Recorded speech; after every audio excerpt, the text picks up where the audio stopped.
Hi guys, Paul here from PABrewNews. Got another one yet again from the Oliver Brewing Company, and I have like some pretty good stuff from Oliver Brewing Company. I think there's quite a lot of Oliver Brewing Company beer reviews on the channel. If not on it, will be soon. If you know what I mean. So there are quite a few uploaded. Here's a 10% barley wine. You've got me hooked already. A 10% barley wine called Hot Monkey Love. Ooh, yes, there it is. Crazy little artwork. There you go. The love. The monkey love. The monkey lovey. Okay, so they are from Baltimore, Maryland. They were established in 1993. Yes, they are. This is a bold barley wine. Good, absolutely. So, let's see. Barley wine ale, Oliver Brewing Company. Let's get into it. Doesn't really tell you much more than that. There's a hint of a tasty note. I'm going to have to side pour to get this in here. I doubt this is going to be super thick and rich. I hope it's more close to an English barley wine than an American, but at the same time, we're just going to see what it has to offer, and we'll take it from there. Smells almost like a winter warmer smell. So anyway, up to the light. Dirty Glass Mafia. Soft caramel hues, really not that deep. I would prefer my barley wines a little bit more like a mahogany, kind of deep tonalities, murky brown mahogany, those kind of things. This is pretty crystal clear. And with soft, effervescent carbonation wafting up, especially from that Dirty Glass Mafia. And it is pretty much different rinds of caramel hues through the glass. A little bit of a soft off-white head, alcohol leg slipping, of course, from that 10% alcohol by volume. There you go. Okay, there we go. So let's get an aroma on the monkey love. Smells like hot monkey love in this place. Jesus. Okay, here we go.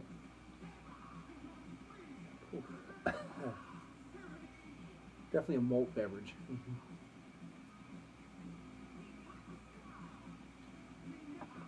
Okay, wildflower honey, caramel, toffee, brown sugar. Definitely have like a clove tonality coming in, like a nutmeg clove tonality. Kind of smells like a winter warmer more so than a barley wine, if I really had to say so. Yeah, because you're getting this weird allspice, not full on allspice like a Christmas cookie or anything like that, but you're getting like spice tonalities, earthy tonalities, char tonalities, clove tonalities.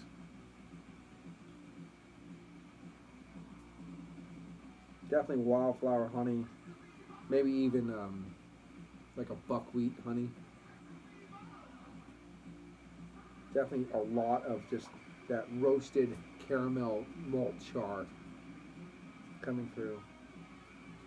Yeah, let's give it a go. It smells like it should be a big beast, but I think it might be a touch thin. But what beer isn't a bitch thin? A bitch thin. A bitch thin. A bit thin. There we go. Cheers.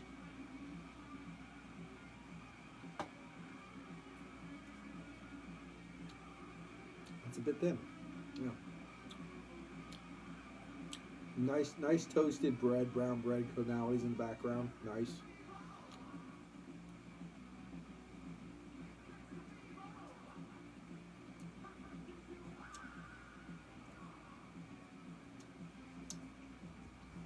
Easy drinking. Kind of reminds me of like a kicked up, I'm not going to say barley wine, but you take something like a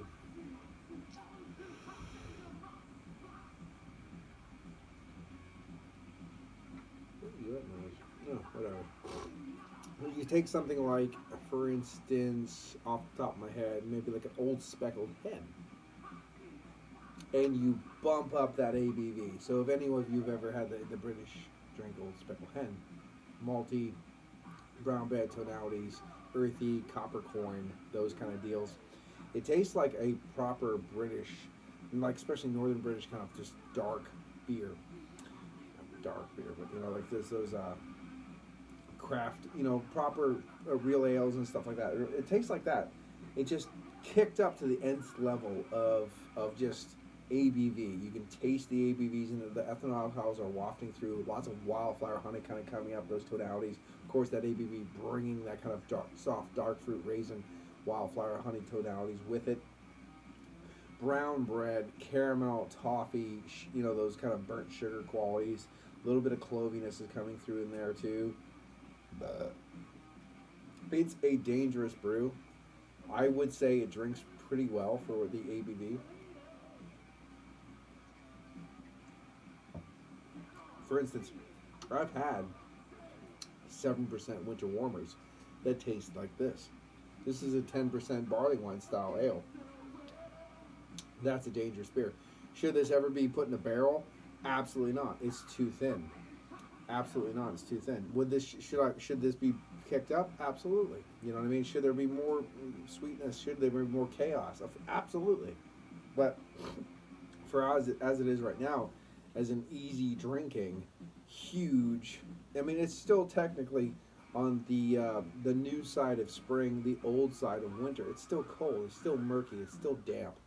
These type of beers are perfect to warm your bones after a night out on a cold, wet road, if you know what I mean. So I think they still have the time and the place seasonally, and honestly through the year round. I do enjoy a beer like this now and again. But it is a bit thin. It is a bit thin. The drinkability is off the charts stupid. I would say it tastes like a kicked up real craft ale from Britain, but a little bit like beefed up on steroids version, or it tastes like a slightly reminiscent winter warmer. So I wouldn't say barley wine. I've had so many better barley wines than this. It's ridiculous. I've had lots and lots and lots of barley wines, and because it's one of my second favorite styles. I mean, imperial stouts is where it's at, but barley wine, especially English barley wines, is right next to it, if you know what I mean. So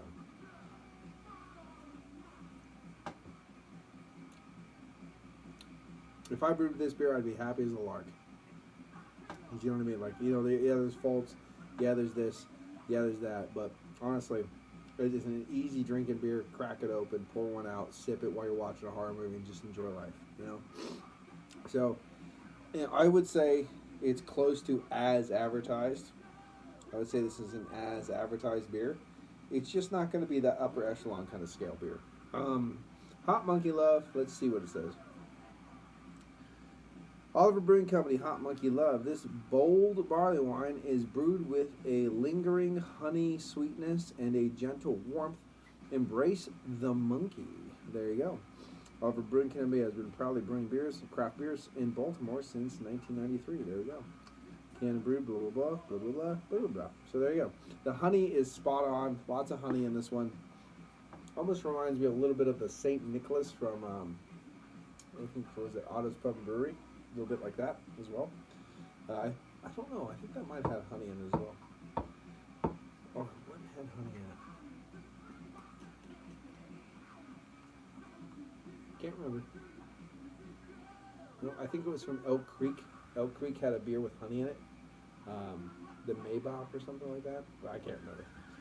It's been too long. I've had too many beers and I'm too old. So, but anyway, I would still say this is probably I don't want to go too high on this, honestly, because there are better renditions of this beer, of barley wines. It's a plethora, especially when you get new American style, American barley wines, English barley wines, barrel-aged barley wines. Excuse me. The list goes on.